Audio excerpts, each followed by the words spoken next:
Today's podcast is presented by Podgo. Podgo is the easiest way for you to monetize your podcast, providing podcasters with a flat rate for ad space so you always know how much you get when you include an ad from Podgo. I recently joined as a member, and you can too. Apply today to become a member and immediately be connected with the advertisers that fit your audience. That's podgo.co at podgo.co.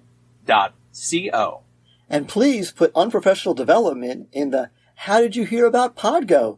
That will give us a little finder's fee. Thank you. And hit record. Because we are so live right now. Okay. Say something. Something. Do we have questions for the roundtable? That's a nope. I got poems ready. I got the board game ready. It would be nice if it was more organized. It's not going to be organized. That'll be fun. Blah, blah, blah, blah, Grab blah. that. Literally. We're doing it live. We're doing it live. Quite fun. Theoretically, if we didn't prepare and haven't... Yeah, we're figuring stuff out. I think Edupodlooza broke the internet. Probably did. I think it broke probably Twitter. did. So, Mike, you go and then Batsheva. So give us something innovative, sir. Hey man, I love that you talked about holding their hands. As we were having this conversation, I was just thinking like there always seems to be this push from adults for kids to conform to what adults want them to be.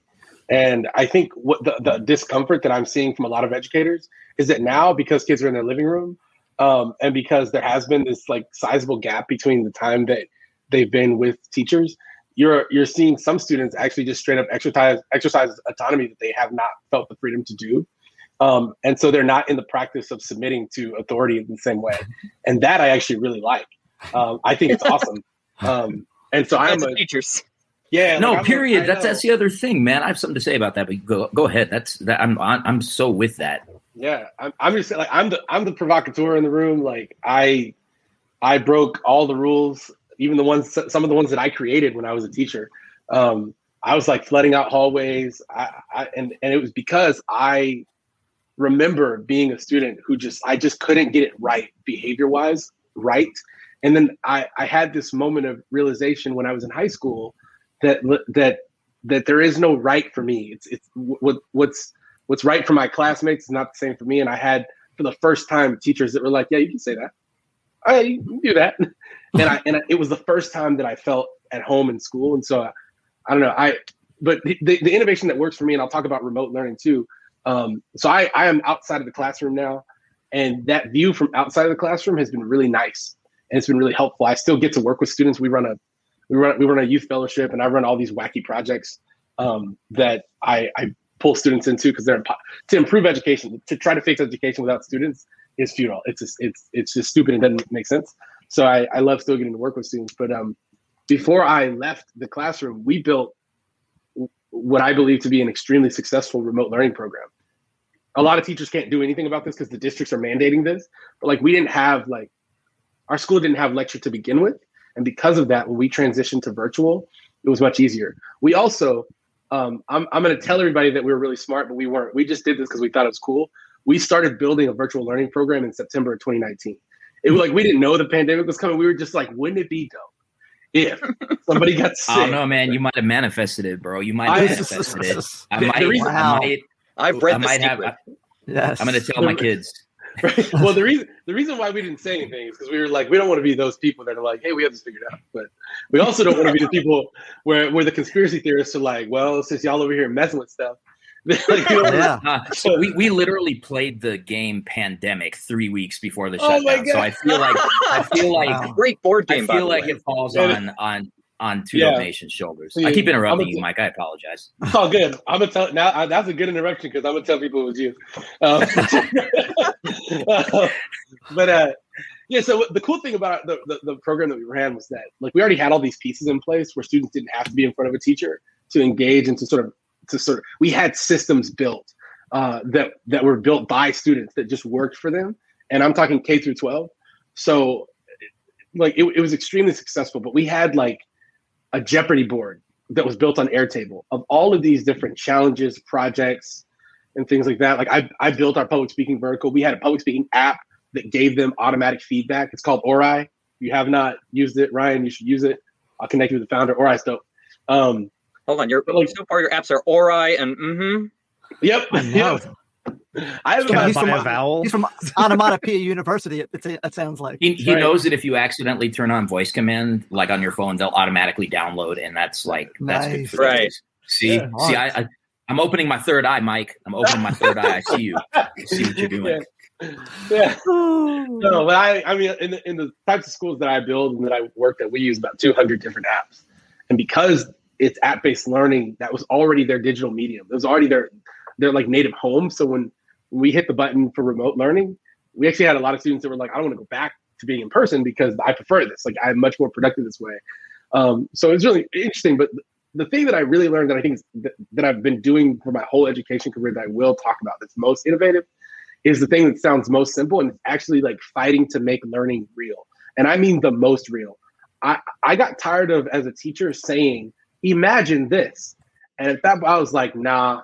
Like, we had to do map skills, and I was like, I got permission to drive my students to downtown Fort Worth and leave them in a location and have them navigate to me, just because it was ridiculous and it got them out of their comfort zone. And I was like, you will never actually in your life have to use like ordinal and cardinal directions without a GPS in your phone. However, they say we have to cover this, and this is how we're going to do it. and then we went back to the same spot, and I was like, now you get one iPhone. So I literally handed them my phone. It was like, it's going to be so much easier to find things, right? And do I think that was the most valuable and meaningful lesson for them? I don't. But the thing that I think that they took away from it is valuable is that this dude cares enough to connect the dots between what they say we're supposed to learn and what reality is.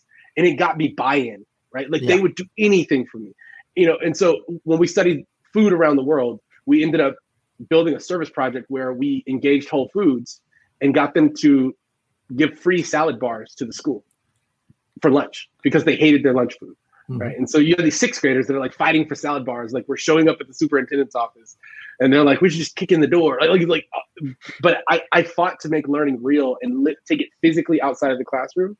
And I think that as we come back from the pandemic, I think that those types of things will be really special. And there are brands and organizations out there that are literally waiting for the education community to engage with them. On Twitter, almost a year, like 9 months ago, I reached out to a sneaker company called 99 Products. This team, the founder of this brand, worked at Nike for 20 years. I'd say like 65 to 70% of sneakers that people wear, Nike, Cole Haan, Everlane, like all these different brands that he's worked on, the Yeezy brand, which is the most hyped sneaker ever. And now he started his own thing. So we reached out and we were like, yo, let's cross education and sneakers. And we had schools that used it as a design experience, right? Like a school like the Life, I actually have a giant box of sneakers next to me. Like they designed a sneaker that tells a story about the future of learning. And so it was an engagement in marketing, design, communication. Then they had to pitch their sneaker. And so you had like this is from a new school coming up in Fort Worth called Freedom School. You can write on it with dry erase markers and customize your sneaker, because the students said learning should be personalized. Right. I mean, we talked about cool. Like racial equity. They talked about shades of Black and brown women. They designed this logo that went on there. So the learning for them was real, and it didn't take a lot to get them to show up on Zoom. And the one thing that I noticed is that their cameras were always on, because this was something different and it was new, and it was something that they knew, I cannot get this experience anywhere else. Right. And so I feel like if we fight for that as the education community when we come back, and I know, like, I've been in the classroom, I know it feels in a lot of places nearly impossible, because the thing that I work on and the thing that I'm fighting for is that at the teacher preparation level, at the superintendent level, at the district level, what they think students need, y'all already know it's not accurate. And what they think teachers need, we already know is just completely not. There's such a mismatch. And we're at the Reinvention Lab, we're trying to be that bridge. And we're trying to say, hey, Teach for America, like, yes, we're part of the same organization, but like we are screwing up, not have screwed up. We are currently screwing up in the way that we're preparing teachers to go into the classroom, right? So my encouragement is just to make it as real as possible, like at an uncomfortable level for you and parents and for the rest of the building. And I guess the other thing would be like have an aha factor. Like I always, every year I strive to have like an aha factor to where the rest of the school would be like, dang, that dude's dope. I want to be in his class, right? Like, so that's what I got. Cool. Mike, how'd you get such engagement out of your students? I left them on a street corner and drove away. Yes. Yep. And see, it's wild how the beauty of that is, and this is what we want to do as teachers, is toggle between making them feel really comfortable and then making them feel really uncomfortable. You know what I mean? Like they need to feel comfortable so that when we feel uncomfortable, they'll do what it takes to get the learning, from that uncomfortable feeling. Cause it's weird. Like, and then you made them uncomfortable putting them downtown, but then that made them comfortable the rest of the year. It's weird how sometimes those things that, I don't know, paradox or dichotomy, whatever words you want to use kind of do that. So it's interesting. That's really cool. I'll tell you that the greatest school leader that I've ever known, is this guy that would prefer to be in the mountains by himself. He literally has a cabin in a place called Last Chance, Idaho, like where there's no, like, he only has Wi-Fi for work. He always used to say to me, the best schools are a place that makes students feel uncomfortable in a place where they feel safe. Yeah. So it's like, you just basically said the same thing. So yeah, that's cool. Cool. All right. So Batsheva, hit us. Wow, those are hard acts to follow. Those are amazing. Everybody said such incredible things. So that was really impressive. I wanted to look at something. There were so many. I was thinking, like, should I talk about this? Should I talk about that? There's so many cool things that I would really want to talk about. But there was this one thing that I feel like not enough schools do. So this is kind of a school-wide thing. And it's something that started with the last school that I worked with, Arte Preparatory Academy, who is also the sponsor of my podcast. I taught English there for many years. And we sort of came up with this thing. I called it passion-based teaching, right? We all know, like, there's the million PBLs of all the learning. This is passion-based teaching. And so one of the many subjects that I teach is English, and I've taught it for many, many years. But usually when I teach, like, especially high school English, all you high school teachers know out there, there's like, 1 year is American Lit and 1 year is World Lit. And, and there's sort of these quote unquote canon that you're supposed to teach. But what we did actually is that every English teacher taught things that they themselves were super passionate and interested in. And you would find the students who you think would connect with that theme, that passion, that theme. So for example, and we would sort of curate our classes, and the students could switch, by the way, if they felt like that it wasn't a class that they were super interested in. And sometimes there were places where there were choices. They could choose from this one or whatever. So one of my favorites that I talk about is I had noticed that a lot of the girls were very, like, in other classes, I'd see them in other classes, and they were shy to speak out. And they didn't want to, they were sort of no offense, guys, but they were a little bit overrun by the guys. And I wanted them to feel more empowered. So I asked my head of school if I could put together a class that was just girls. And this isn't it's not an all-girls school, it's a mixed school. So I said, I wanted all girls, and I wanted to call it Defying Societal Gravity, Strong Women in Literature. Wow. And he said yes. And so I put this class together. It was amazing. And we did all kinds of strong women in literature from all over the world and different time periods. It was mostly, to be honest, like 19th and 20th century. But it was so amazing. And the girls loved it. Actually, they loved it so much they asked if we could stay together for the following year, which we did. And we did, we actually, some of us, the other thing that's really innovative is that we don't do grades by grades. So, and I think schools should look at this. You look at skills levels, interest levels, and you put together. So I would have classes sometimes, like I had class once that was 3 seniors and a bunch of freshmen. And the freshmen were the ones who were so advanced that they were with the seniors. Mm-hmm. And, I would have like these mixed classes. So some of the girls stayed with me we did 3 years and 3 different topics, but they were all about empowering. So like the second year we did, it was called like something, I think it was like Teen Dreamers, and it was all about empowering them as teenagers. And then the third year. So the Twilight series, basically. Right. It was, right. And then it was artists. The third year was artist as palette. So that was, and it was how to tell our own stories. I wanted to empower my students to feel confident to be able to tell their own stories. But I've also done a lot of other things. Like I did one called Word versus Image, where we took an iconic piece of literature and I that had an iconic film of the same name, but might be totally different, like Frankenstein. Mm-hmm. And, and so we'd study the piece of literature and we'd study the film, and even things like One Flew Over the Cuckoo's Nest, where the film is so very different from the piece of literature. So we do like a lot of stuff like that. And then I had one class called Magic, Mayhem, and Miracles. So it's just things that like, I would be like, oh, I'm really interested in this. And I love this. I love these books, or I really want, or my students need this, I feel like students could really use this. And sometimes what we do is I'll plan like a few of the parts, but I'll say like, this is our theme. What are some things that you want to learn? What are things you're interested in? And I help them co-create the curriculum, which I think is, really fantastic, because then we can really explore things that they're interested in. And it's not just about me telling them, like somebody said before, it's not me telling them what they should be interested in.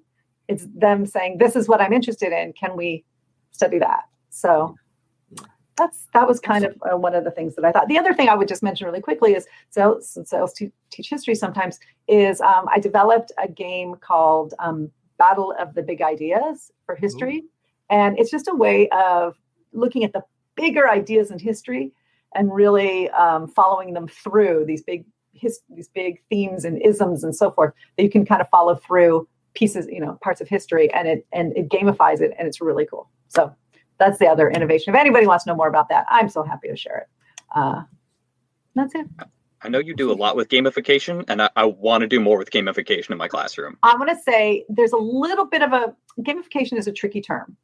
So I'm going to call it game-based learning. I do more game-based learning, because a lot of times people think gamification is things. I talked about this with Lindsay Portnoy, who is an expert on this too.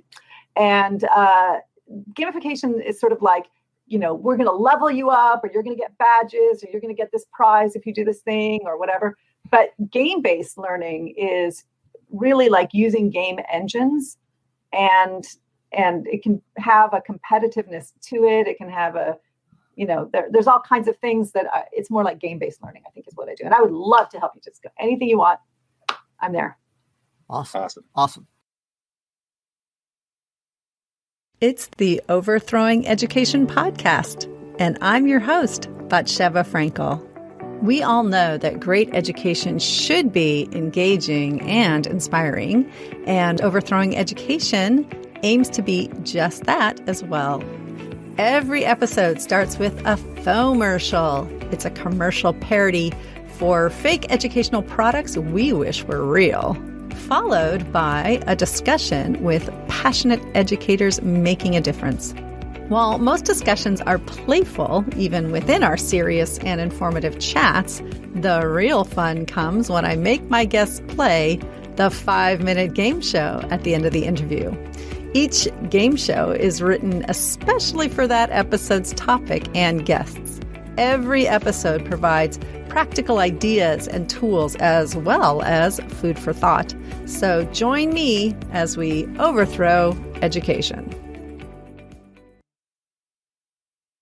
First of all, this has been absolutely fantastic, and we got a little bit of time before we start playing the game you've all been dying to play. So, but what I want to kind of do now is, and however many we get to, and however it goes. But if someone said something that was of interest to you, and you go, "Hey, I'd like to know more about that," or "Can you give me this detail about that?" or "How did you do that?" or "What did you think about this?" or something like that. So if go for it, Ryan. What you got? All right, so it's a question, because I was thinking there's like a not with all these comments, but there's a common thread between a lot of them, right? And that what we're talking about is doing things that are essentially more like real life and less like school, if we're allowed to make a distinction between real life and school, which right. I hate that we can do that, but that, that I think everybody at least knows what I mean, right? Yes. In some of the early episodes of my podcast, I talked with people, and even last summer, I had some conversations about like unschooling, this sort of idea where people just sort of pull their kids out of school, and then you're just like, you're in the community, you read some books, we go to some museums, we do whatever. And, and I have concerns about it. I don't think it's for everyone. And I don't think, I think there's a certain degree of privilege that says you have a parent who can stay home and help the kid, and you have a community that has the resources that can facilitate all this. But if you think about like the sneaker idea, some of the GPS stuff, some of the creating a game, the Batsheva talking about like having the same group of kids for multiple years in a row, because you're at at a private school where you can ask and you can get some flexible scheduling and the kids can be a part of this. Like, a lot of the ideas that we just heard were really about ways to take things like it's in school and then to make it seem as little like school as possible. And so so it's a question to whoever wants to play with it, but like, if we think carefully about a lot of the innovative ideas we've heard today, and maybe we've been hearing a lot of over the last year or two, if the best ideas we have about how to make school better are to make school less like school, then why don't we just go big and say, let's do tear it down and do the whole thing over? Like there's a lot of arguments for incremental change. And I do this myself. We have real estate, we have funding, we have public support. Like, you don't want to throw those things away. You don't want to alienate a public that generally supports a public school system. That being said, if you listen to the coolest ideas about what kids really learn from, they're completely foreign to what a regular sort of normal school experience is. Where do we go from here? Like, what are we supposed to do with all these cool ideas? Like, I feel like we're paddling upstream in a way we almost don't have to. I don't know. What do you think? So I'm just laughing, Ryan, because my podcast is literally called Overthrowing Education. So I'm putting it out there exactly what you say. It's really about completely. Actually, Mike, I had Mike on my show, and you talked about, really that I really liked what you said. People should go back and listen to that episode as well as your podcast, because you talk a lot about that. This is literally my life's work. When you talk about ripping the school system apart from the threads, my podcast used to be called School Sucks, but I changed it not because I believe that less, but because there was already a School Sucks podcast that was on break when I started, and they came back, and I was like, I don't want to get into any podcast beef. So I changed my podcast to Schoolish. But I changed it to Schoolish because, I think you're onto something, Ryan, and that like where I envision school is actually that there's so many options, and some of the best ones make people go, is that really a school? At the school we built in Austin, it's called Alpha. It was built in an old concert venue called LZR and La Zona Rosa. And we would literally have parents come visit, and they would go, you don't know what I've done in this building. I cannot send my child here. We had a parent, no joke, that was like, I think my kid was conceived in this room. Right? Wow. So just like there's still a bar in the building. To be completely fair, I think there've been at least a couple of kids conceived in some of the schools I've worked at. So just to be fair, let's be honest. That. You're right. There have been kids conceived. Any school that's more than 20 years old, there's been someone conceived in that. Right. Some people don't need a good place, But I say that to say, like, I really do think we should rethink every tiny aspect about education, even the word school.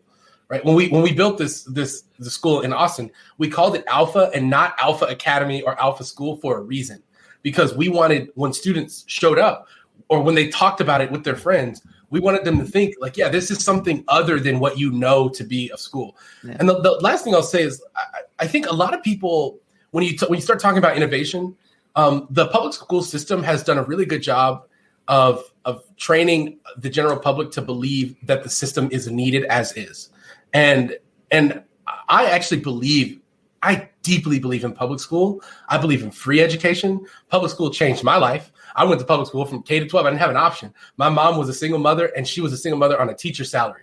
And so, raising 3 crazy boys. So the public school system literally saved my life. And I am committed to literally pulling it apart at the seams and stitching it back together with all these pieces that we find. And I think we have to look outside of education. We have to look at insurance companies. You want to talk about gamification? The best place to learn about gamification right now is an app called Root. It's an insurance app that gamifies almost the way you drive. They don't do as great a job about it. There's a better one called Loop that is coming. Shout out to Loop. Y'all should go check out ridewithloop.com. They're coming. Yeah.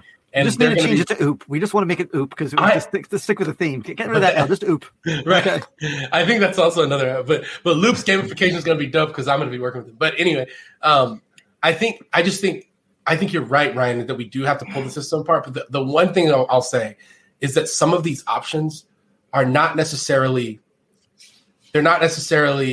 only reserved for those with privilege, or not necessarily as expensive as many people think.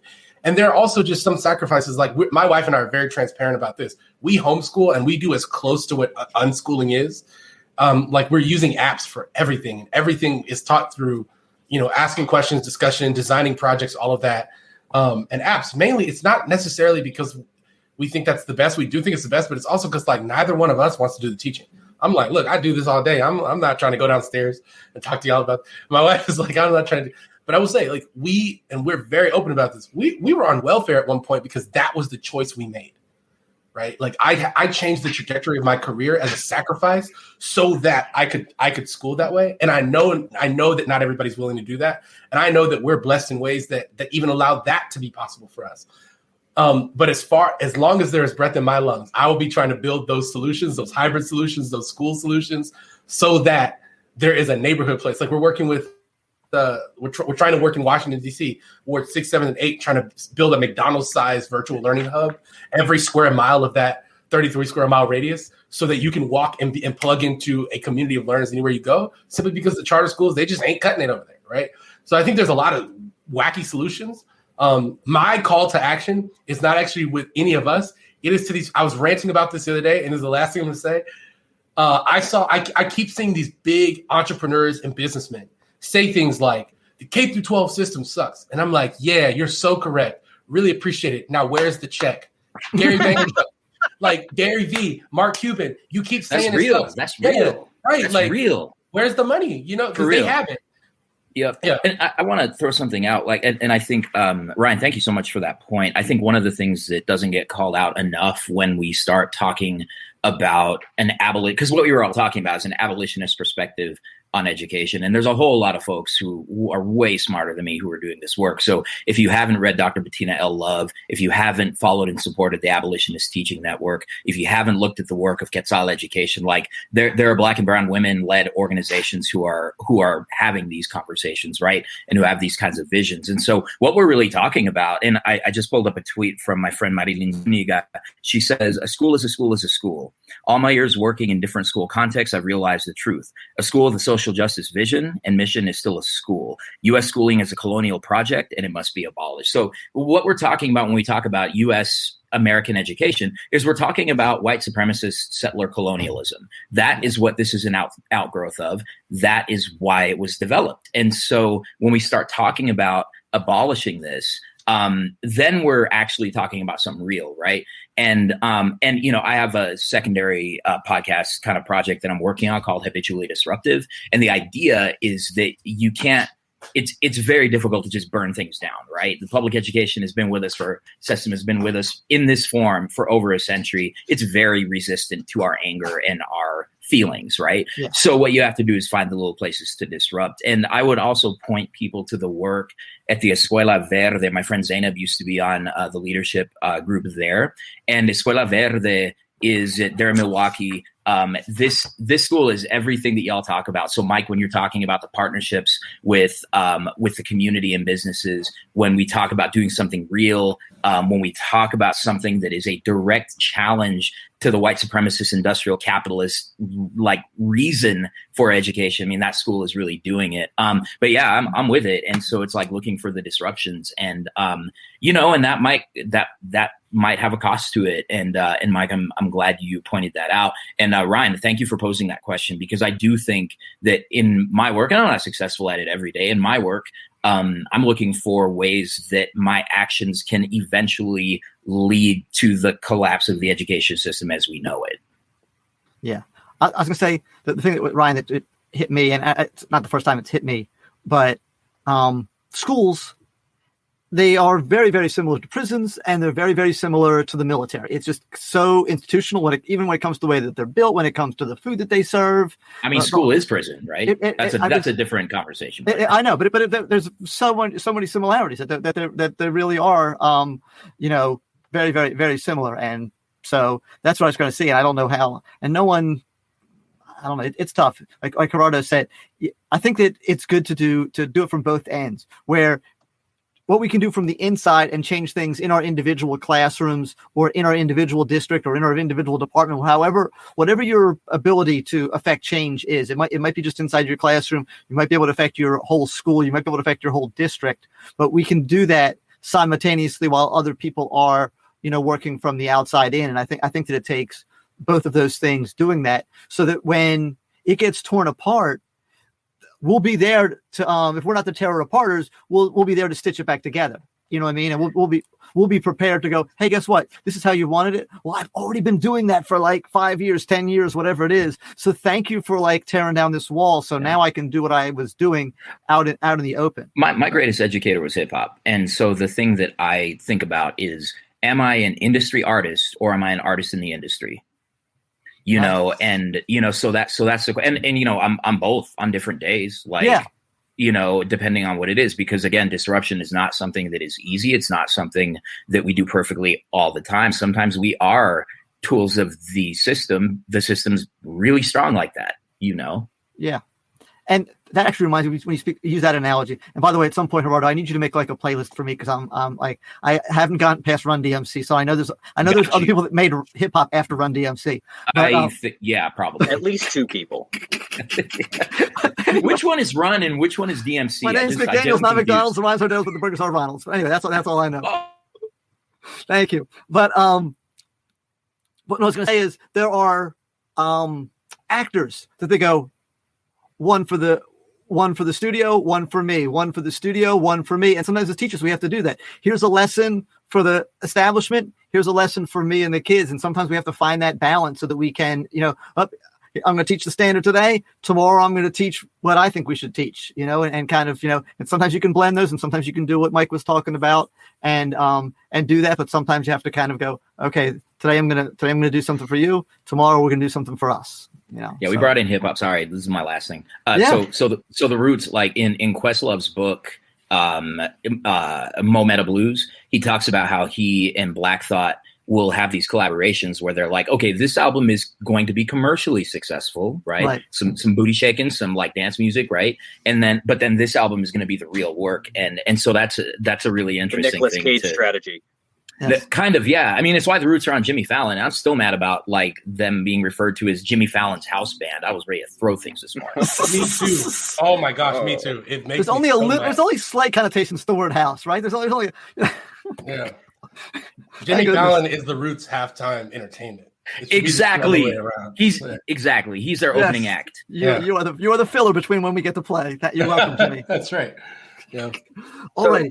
I just wanted to say this one thing, because I know somebody sort of hinted at this before, but I think one of the killers of innovation and changing education and really recreating it and whatever is this idea of, well, it works for you, but right. And so that can be what a teacher says to another teacher. It can be what a school says to another school. It can be what public schools say to innovative independent schools and what they might be doing. That's you know, it will work for your students, but not for mine. Or, you know, what I've learned recently, that the how aboutisms, right? Are you familiar with how aboutism? Batsheva? I'm not sure. Tell me. Okay. So it's but how about break down aboutism for us. Right. Like how about this? What about what about a kid who really likes Eurocentric curriculum? Like what about that? Well, so but here's part of the problem we're running into though. Like all of those questions lead back to the same thing we started with, was that like, what's something innovative that works for you and your students? And it's honestly it's a problem with the way we run. You know, you said like public schools it's like the military, it's like a prison, it's like whatever. You have to scale it. It has to be scalable. Right? Like, I don't know if you guys watched the movie about like McDonald's with Michael, what's his name? Michael Keaton. Right. Yeah. And so boyfriend is in that. Yeah. And so, but like, so they do this whole thing, but the entire point is that you have this like consistent plan and consistent like process and this whole thing. And when you think about a public school system, at least at a county or division level, and probably at a state level, that's what people are trying to do. Right. You're trying to present something that is going to work pretty well for most people in every situation. And so we're talking about something that is incredibly utilitarian. And then we have this cool conversation about what works for us as teachers or works for individual groups of students in a specialized setting. And if somebody's going to turn around and say, yeah, but what about, or that's not going to work with my kids. Okay, then be more creative and find something that will work with your kids. Like the idea that that there's a silver bullet or that everybody has to find the same solution is insane. And the fact that you think you have to do that, and this is actually I've got some upcoming podcast episodes about this, but like we're creating like school for dummies. And I don't mean the students are dummies. I mean the teachers are dummies. Like yes, we're doing things that essentially like there's this sense that we can't trust individual teachers. So we have to sort of lay down like, here's this curriculum, here are these methods. Hey, we're all going to do this innovative thing, but we all do it together in the same pace at the same time. how innovative is that really? Like, if you can roll it out in such a way. And so I just think that sometimes you have to have the confidence to say, like, I'm going to do this thing that works for the kids in the room today. And maybe it won't work next year. And like that, tough luck. Like, that's my job to figure it out. And if you can't trust me as the teacher to figure it out, then you shouldn't be paying me to be the teacher in the first place. Like, you need better people in the room so you don't feel the need to dummy proof everything. Like, that's my biggest frustration. This money to be a teacher. Yeah. I don't know. We're dummy proofing things in ways that it's horribly regressive is where we're at. I think it's really important that we bear in mind that we are preparing students for a future that we don't know, we don't understand. We're equipping them for jobs that aren't there yet. And actually, I was having a conversation with one of my podcast guests about the fact that actually, in the future, computers are going to be able to do all sorts of things that we've actually been teaching our children to do for years in classrooms. Yes. And what we need to start considering is equipping our children for things that computers won't be able to do, because those are going to be the roles that they're going to have to be the roles that they'll carry out. And I think that's really, it's turning things on its head. And no offense, Mealey, but computers are going to be really good at maths. Oh, definitely. So oh my goodness. Actually, 90% of what I teach can be done without me. Yeah, I've used more computers more and more because and it's just like, no, let's just do it this way. And if I could get back every day that I've spent being taught how to write a bibliography or correct my spelling, I'd be such a happier person. Yeah. And actually, we need to be teaching those soft skills. We need to be teaching about communication and interaction and all of those things that, computers aren't able to do. I was going to say the top thing that we need to be teaching, I think, is critical thinking. Yes. Absolutely. Because absolutely. That is the biggest thing that's missing. You can see the results of the lack of that from the last 20, 30, 40 years of education, because adults are clueless how to think critically about which page of the textbook is critical thinking. Exactly. Well, if you were taking notes, I was actually thinking about this morning about how, teachers who are still having their students take notes, like, well, you need to learn how to take notes on this thing. I'm like, no, you don't. Like, that's not actually a skill you need anymore, right? It's like, you can find out, so you don't need to be lectured anymore at all, because people can just find that stuff out. What you need to show them is, how do you find the information? How do you critically look at the information that's out there to see what's real? How do you question it? Question everything. Right. Like, how do you ask good questions? Students have no idea how to ask good questions. It's like my biggest thing. So right. I'll say this. I don't want us to miss. I think Ryan made a really important point about scale, and it's like the public school system is really obsessed with scale. I say public school, the traditional school system, private schools and charter schools too. Charter schools, more than traditional public schools, are obsessed with scale. Yeah, to where they water the product down. And what you see when businesses, and this is my greatest hope, is that teachers do less of this, right? Less of us being in the same room sharing ideas, and more of us inviting other people along with us, right? Like, where are the startup CEOs, and where are whenever I hire for positions in education, I want to talk to a stay-at-home mom. I want to talk to a failed startup CEO, like somebody who's tried to start 3 things and they've all failed for some reason, and they know exactly why. I want to talk to people outside. Like, give me a plumber who's like, I think I want to go teach, right? Like, I want to talk to people from other industries, because that's how you learn what's going to be important in the future, right? Like, and what sort of like just been summed up is like the need to be more human, which is like absolutely so. Like, I think learning to learn is more important than any life skill. Like, if you know how to learn, I met a guy who he built a headset that allows you to control things with your brainwaves. Ooh. He's legally blind. His name is Zubian Wuta. He's legally blind. He joined the military, went blind, so he started going blind. And at the point where he was legally blind, he could no longer be in the military. He's like, well, now what do I do? So he enrolls in neuroscience courses, and he basically taught himself neuroscience, and has built all of these products using his VA benefits, right? Like, afterwards. And he was like, Mike, the most important thing in my life has been that I know how to read and that I know how to learn. I know where I can find any piece of information. I know I can piece together.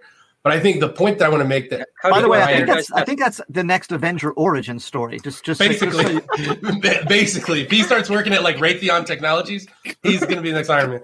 But the thing that Ryan mentioned is basically like, this is something that I fundamentally believe about building ed tech, and I tell this to ed tech founders in any business. When you're small or when you're doing something on a small scale, you should do everything you can that does not scale, that you cannot do when you scale, because that's what creates these really special experiences that people feel like they can't get anywhere else. Like, it's really popular for people to rag on WeWork because of how the story is ending. But one of the things that WeWork did so well is that every one of them you went to, it was always different because their community managers did something that like in DC, they did something for you that they couldn't do in New York City and that they couldn't do in Austin, Texas. And you felt like, oh, this is just for me. So if we can do that for students, like, don't worry about down the hall. Yeah, don't get in a little group and everybody copy the same innovation. Like, figure out exactly what your students need and want and do what you can do that doesn't necessarily scale. And you'll have, and I'll also say, more things scale than we think. If we're just willing to get uncomfortable and do the work, more things scale than we think. So, great point, Ryan. Why do we do what we do? What's the purpose of school? How do we know what works? We don't want to be slaves to data. We shouldn't fetishize pedagogy. We don't want unaccountable, wild, free-form ideas of education that no one can really figure out how they work or if they do. We need honest, sincere dialogue. We need to talk about what really matters, and that's our students, and that's how we help them to learn and grow and improve. What we need is a discussion that includes all aspects of education, from philosophy to policy to pedagogy. You can find all of that, including interviews with authors, community leaders, teachers, students, and more on the ClassCast podcast. Check us out at www.classcastpodcast.com, on YouTube, and streaming on all major platforms. ClassCast Podcast, where real education happens. Okay, so I know we can do this for forever. We could do the whole 8 hours probably like this, honestly. But it's literally what all of our podcasts are. Yeah, that's what we could probably more than 8 hours. So please, guys, whether you're watching this live or you're listening to this as we release it as a podcast and see the stuff in the notes, follow these people, listen to their podcast, hear all these ideas, digest them, share them, and all that kind of stuff. But we promised we were going to play the admin the admin colleague student game. Hold on. I think you just invented a new app for Mike. Can you do that again? Yes, that could be your new app there. Mike, quick, trademark that. That's trademark. Yes. So we're going to start with, I know Toria is only here for this roundtable. She's not here for any of the other events in the Edupodlooza, so I want to make sure she plays this now. Some of the other guys will be back later. Right now it's February. I don't really know how the time differences work. Basically we're still, it's November actually, but yeah, it's close enough. Oh wow. Yes. But anyway, I know that like other people have other opportunities to play this game because we might not get to everybody in the next 20 minutes. We might, I don't know. So Toria, I'm going to start, and then I'm good on missing out on games though, because I'm really useless at them. Tudisco, you're going to pick out the next volunteer/victim while I do this with Toria. Okay, so here's the way the game works, Toria. Okay, so it's kind of like, I don't know if you're familiar with, but you may be, they probably played over there in England as well, the game kill, marry, and then something, I use the word fornicate, but we know what we're talking about. Oh. Are you familiar with that game? Yes. Okay. I've never played it, but I've seen it on television shows. Instead, it's admin, colleague, student, where you have to choose to make them either your administrator, someone that you're going to have as a colleague, or someone that you're going to be your student. Okay? Yeah. And so I'm going to give you 3 people. So would you like Muppets, superheroes, or superheroes? Okay. Let's go superheroes. Let's go superheroes here. So I just had them here. I'm scrolling through these things. Okay. So you've got, are you familiar with the Marvel? Yes, absolutely. Okay. Love Marvel. So you've got Ant-Man, Doctor Strange, and Captain Marvel. And you have to make one of them your admin, one of them your colleague, and one of them your student. Go ahead. Oh, God. And you can explain why. Oh, we just lost 2 people. Right. So my student would be Ant-Man, because I just find Ant-Man, he just needs to learn a lot, basically. When it comes to superheroes, he's just not got it down pat compared to some of the others. The others are streets ahead of him. So Ant-Man, definitely student. Colleague would have to be Dr. Strange. He would be my science, he'd be teaching the science department. And then my admin would have to be Captain Marvel, because Captain Marvel is the superhero that I just think is absolutely brilliant. And I would absolutely love to work under her. Awesome. Fantastic. So, Tudisco, your choices as to who you choose next. Well, why don't we throw the same question to Ryan and Sandrine? Yeah. Sandrine, you go ahead. No, but Tudisco, but give them new Tudisco. Give them new people to choose from, though. Do you think we'll burn out our list, though? No. Okay. Well, hold on. Sandrine, would your answers be different? Would your answers be different? They would be. Okay, go ahead. Go on then, Sandrine. I think I would put, this is kind of tough, but I'm thinking I would put Captain Marvel as the student. Really? Yeah, because I think she also has a lot to discover. And maybe looking at things in different ways and learning. But do you not feel she learned quite a bit? Over the course of the film, she learned quite a bit. So she moved on incredibly far from where she was initially. She learned, yes. Yeah, she did. She would be the best student. Like if you're trying to make your own job easy, make her the student. Like that's because she's going to play along pretty well. Okay. I don't know. I think get in trouble for beating up bullies. Some point, yeah, she's gonna rebel at some point. It's not a 100%, but that's where I would put her. I think I would keep the same colleague. I think I would, just because I love him and I would want to work with him, then I could talk to him a lot.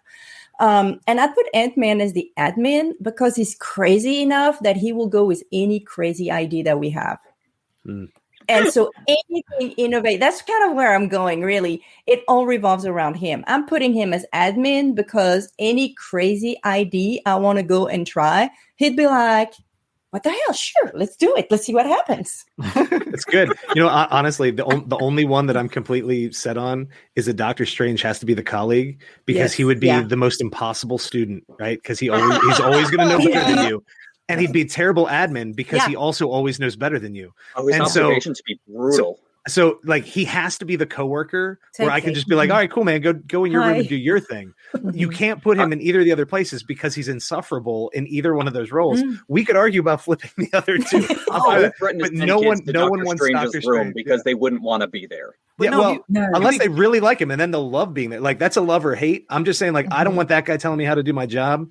And if we're being really honest about it, he's smart enough to figure it out on his own. He doesn't really need me as a teacher. But this is why you want him, though, because then in your post-observation, he could walk through all the different permutations with you of your lesson and go, well, see, if you had done this, then this would have turned out. And then, no, what if you had done this and done this? And he could walk you through. Man. And halfway through that, I start throwing hands. Like, I would do that during the observation, and you would see it, and you're like, oh, I am screwing this so badly. Yeah. And he knows what I should have done, and it's going to take me however long to figure that one out. Too much pressure. You're bombing the observation, and then you find out it's all just a spell he cast in a mirror dimension, and none of it really happened, and now you know how you might fail, and that's in your mind. Yeah, I'm like you can argue the other two, but nobody wants to put Doctor Strange above or below here. Like, so Ryan, where would you put the other two? I don't know. I liked your answer a lot, and then Sandrine stepped in, and I'm like, now I like her answer a lot. I think, as it turns out, I just think that Ant-Man is like the easiest one of all of them to work with. So I want him to be my boss because he doesn't care what I do, and I want him to be my student because he's adventurous enough to play along. But no, I would, if I had to pick, Captain Marvel would be the admin because there's a clear sense of purpose. Like that's all I really ask of people. And if anyone who listens to the podcast, you hear over and over, I go back to why are we doing this? Like, we can disagree. And if you have a clear vision, you have a clear sense of purpose, and you're making decisions in accordance with that purpose, I can play along even when I disagree. But when someone flip-flops, or they're not entirely sure what they're doing, or they're making decisions just to make someone else happy, and I never get to talk to that person, I personally have a lot of trouble with that. We all need to know what we're trying to do, and then we can make good decisions about how to do it. So I would put Captain Marvel and the admin because she's purposeful and clear, and I would put Ant-Man in the classroom because it would be a lot of fun. But as I already said, Doctor Strange is not going to be easy to work with in any of the other capacities. So I'll take him as the colleague who throws some cool ideas at me once in a while, and then I get to go in my room and not have to have that as either oversight or whatever. I like both of your answers, so I'm torn. But I am dead set. Dr. Strange cannot be my principal or my student. Can I ask an extension question? Yes. Which of those three would you like to have as a teacher? If you could choose one, you have to have one. You can't not have one. You Dr. have to have one. If I was a student, who would I want to be my teacher? Yeah. I'd want Dr. Strange. Okay. Yeah. I'd want Ant-Man because I was a really lazy student, and I know I can get him off on tangents. Nice. He'd be the teacher. I'd be like, "Yo, man, just bring up the quantum realm," and he'll be talking for like 30 minutes. We won't even have the test today. Yeah, no. I as the student, I want someone teaching me who I am very confident is smarter than I am, and who's confident in what he's doing. And he might be overconfident at times, but yeah, I would take him as my teacher. But that's the same reason I want him as my teacher is the reason I don't want him in the other roles when I'm a teacher next door. See, and we're talking, I'm university level, so I'm having to figure out which one of those, where am I going? Because as a high school student, I'm on board with Ant-Man. Like, and I came from a French school system, so, A's didn't exist. I'm down with Ant-Man. Now, I'm at the university in the US. You better believe I want Dr. Strange because I want my money's worth. There you go. That's right. And again, French mindset. And through my whole schooling, all my universities, well, not all of it because I had some in France, but all of my diplomas come from the US. And I was telling that to my daughter yesterday. I was so upset with all of my professors or instructors who were phoning it in. They were like, we are here. Oh, well, we're leaving 30 minutes early today. We're leaving an hour early today. Class canceled. And everybody was like, yeah. And I'm like, no, I just paid $2,000 for this class. If I'm lucky, I want the only class I ever wanted canceled was Friday before 10 a.m. Like I want every class. I could count in 4 years of undergrad. I could count on these fingers how many classes I missed. Like I went in ill, tired, whatever. Like I'm paying for it. I'm there. Hit me with an 8 o'clock Friday morning. You can cancel that one. That one's okay. Like, yeah. I don't know. That's what I'm saying. I think Dr. Strange is the teacher among them. I don't know. Yeah. Tudisco. So give Ryan some choices. Oh, geez. All right, Ryan. So I liked going last time. That was way easier. All right. So here's what we got. You ready? We have Looney Tunes. We have The Matrix. And we have famous Chris's. I'm going to go I think the first two are actually probably going to be better, but I'm just so curious. Hit me with the famous Chris's and all right. I have no idea where that's going to go. So give me that one. So here are your three. All right. One has to be your admin, one's your colleague, and one's a student in your class. Chris Rock, Chris Pratt, Chrissy Teigen. Chrissy Teigen. She's Who's the last one. She's like a social media. Was she an actress? Yeah. Supermodel? Yeah, she was like a supermodel. Right. Yeah. She's married now to she's just like John Legend. Okay. Yeah. Okay. No. When you said it, I wasn't sure. I'm like, wait, I know who that is. Oh, geez. So Chris Rock, Chris Pratt, Chrissy Teigen. I think that's tricky. I think I want Chris Rock to be the principal again, just because he's very direct and he's pretty clear. Like, you listen to like when he does stand up, when it's not just the one-off jokes, like when he actually puts together sort of a real monologue. He's a guy who knows what he wants to say and why he wants to say it. And I think that's appreciated in a leadership position. Chris Pratt and Chrissy Chris Rock, because they're messing around, they're going to be terrified. Yeah, I don't know. Or they're going to laugh hysterically, but either way, like they're out of my room for a minute. We can reset. I don't know. The other two are almost interchangeable. I don't know enough about either one of them's personalities. I'm going to take Chris Pratt as the fellow teacher. Just the little bit I've seen of him, he seems friendly and whatever, and I can ignore it. And Chrissy Teigen seems pretty outspoken, right? And so I like students that speak up. But who are still sort of open and friendly about it. And again, very limited sample size, but she seems like a person who would be open to a conversation and willing to participate in it. So I think I would take her as the student and Chris, but maybe flip those, but I'm pretty sure Chris Rock needs to be the principal in this one. Okay. Does anyone else want to chime in on those, or do we want to give Sandrine her own one that wasn't that was unique to Disco? Sure. Looney Tunes. Looney Tunes? All right, Sandrine. Matrix. I was really tempted with that one, but I thought the Chris's is curious, you know? No, I'm glad you went with the Chris's because I was like, I don't know where that's going, and I'm horrible with Chris names. is taking in your class. You just have to worry about the cyberbullying. But all right, so here are your Looney Tunes characters. Ready? Bugs Bunny, Daffy, and Elmer Fudd. Oh, jeez. Okay. Bugs Bunny is a smartass. Yes. Daffy Duck can't make up his mind. He's already a principal. And Elmer Fudd. Pre-qualified. Okay. All right. Actually, gonna have to go with Bugs Bunny as admin. Definitely. Just because he knows what he wants. And he's a smart ass, but he's direct. He'll go there. Elmer Fudd or Daffy Duck? Wow. They're equally interchangeable. I know Daffy's got anger management issues. Yeah, true. Just so you know, when you're done with this order, I'm going to ask you to remove Bugs Bunny and replace with Yosemite Sam and do this over again, because now it gets weird. Well, now it gets weird when you replay. Okay. Okay, let's see. Yeah, I know. All right, you can take that That's a good one. I don't know. I think I'll go with Daffy as the student and Elmer Fudd as the colleague. I definitely have a lot of Elmer Fudd-like colleagues, yeah. Yeah, and you can kind of ignore them, kind of let them do their own thing, whatever. Daffy, he might get mad, but you try not to push the buttons, and you give him his safe space. That way, you know, if he blows up, you send him to his safe space. Go, okay, come back in 5 minutes when you've chilled. Love it. Okay. All right, Mealey. So for you, it's going to be Yosemite, Elmer, and Daffy. Yosemite Sam, Elmer, and Daffy. Okay. Well, I don't want Yosemite Sam as my admin because he gets mad too fast. I think I'm going to take Yosemite Sam as my colleague. Okay. And I'm gonna take a twist here. As a connoisseur of the Looney Tunes, I'm gonna take early on Daffy Duck.